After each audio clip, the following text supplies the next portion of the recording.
Okay, guys, this little video is going to show you basically in your flight logs, you can look and see your mile per hour and all your statistics on the drone, and the two right circles in the right quadrant of the video also shows you basically what position your sticks are in, so you can go back and review some of this stuff. So let me get zoomed in just a little bit better here.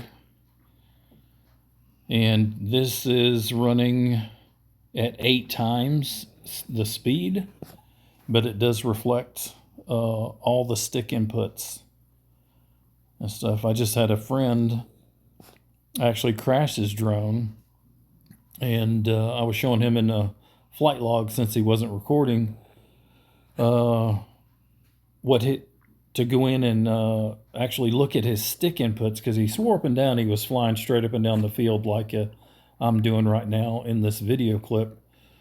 But we're going to review his stick inputs so he knows what mistake he made when he crashed his drone.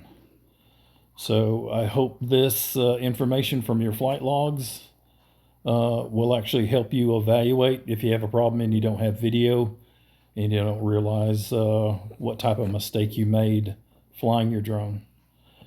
So anyhow, thanks for watching. Share, like, and subscribe, and I'll see you on the next video.